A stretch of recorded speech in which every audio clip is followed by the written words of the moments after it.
Everybody, we are just 1 week into the school year. We hope that your son or daughter has had a fantastic start. We think it's really important as we push off with a new grading approach this year at the high school to provide some clear communication both to students and to families to support learning really early here in the fall.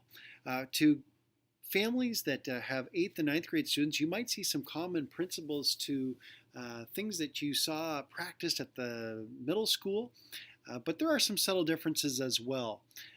In either case, we really want to assure you this grading approach it's well researched and it's being practiced by many schools in our metro, across the state, and the nation. It's really built upon the premise that the most effective learning environments don't actually occur with a one-size-fits-all approach, as has been the design of schools for 100 years or more. At the high school, we've really come together, worked hard to articulate a common set of principles that create a consistent and equitable model for our grading and reporting for students and families. This means, while there could be some subtle differences between the departments, our main principles and practices in relation to grading and feedback are very similar. An important part of what we do is provide feedback to students in their learning. The assessments the students will experience are divided into two categories. There's the formative, the practice. It's given to measure learning during a unit. And then there's the summative, or the performance, given to measure learning at the end of a unit. Every class will have their assignments broken down into one of two categories, formative or summative. Teachers work very hard at aligning their formative assessments to set students up for success on the summative assessments. As a matter of fact, the formative assessments really should generally be predictive of the outcome on the summative assessment.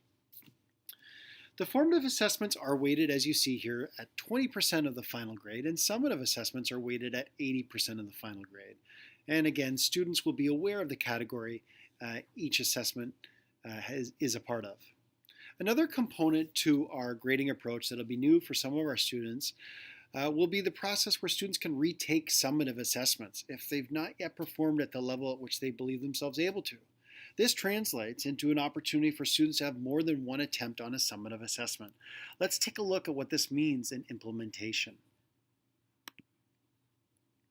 What we have here is an overview of the retake policy, or the process.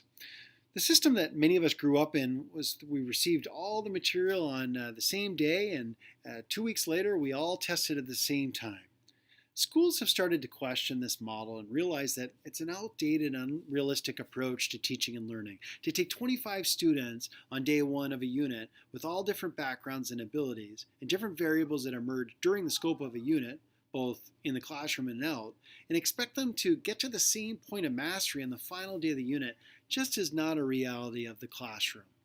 The realities are that we have students with varying abilities, and this conveyor belt approach that used to be has evolved to a model that acknowledges that learners may be progressing at different paces. Schools have also started asking themselves the question, should behavior be a part of a grade?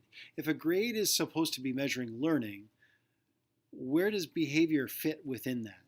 We believe at the high school we're going to continue to search for ways to report on these behavioral habits that we know are important to success in school and in life. But in terms of a final grade, we are going to make sure that behavior is not a part of that final grade. What we are after in our grading model is to measure learning versus behavior, and we are measuring learning versus using grading as a sorting mechanism to identify those that got to the learning destination most quickly. This visual helps illustrate how we're going to support all learners. As always, the traditional route that maybe you and I grew up with is in the red here.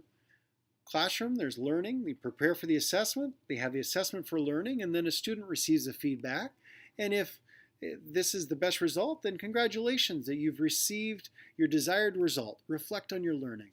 That is something that we are almost accustomed to. But schools are now moving towards an opportunity giving students a chance for reflection to say, no, you know what, this doesn't reflect my best understanding of the material.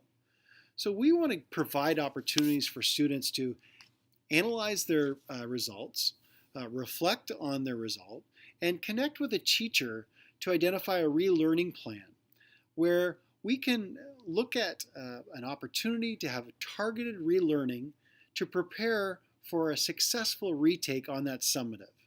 These relearning tasks will not be onerous on the student, but instead will be aimed at giving practice to the student to perform at a higher level on the retake.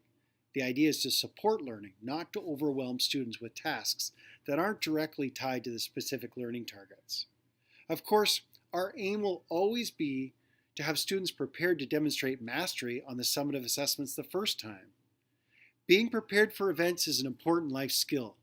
We've encouraged our staff to be mindful of the important mentoring role they play in helping students make good decisions about preparation. While the relearning task is an important opportunity for students to relearn the material in a targeted way, we want to avoid having students getting caught up in a cycle of relearning tasks to take the retake summatives. Teachers will monitor the number of retakes, and if they gauge through speaking with a student that the student's repeated retakes are more as a result of lack of preparation, they'll start to engage the student in conversation about how to prepare more effectively, and they may employ some discretion to deny a retake until the student is able to demonstrate a commitment to preparation. Our grading framework at MWHS is not entirely new. In fact, we've had teachers practicing similar things to what has been described for some time now. What we have done at the high school is we've come together to articulate a more uniformed and consistent approach to grading to provide an equitable and learner-focused grading system for our students. We hope this presentation has provided some clarity around our grading framework and the approach our high school will adopt here in 1718. It may, however, also generate some more questions, to which there is more information available on the website. And of course, should you have any specific questions or concerns, please don't hesitate to call or email me. We hope to see you at Curriculum Night on Wednesday night at 7 p.m. And as always, thank you for your time and support of West Tonka Schools and Mount West Tonka High School.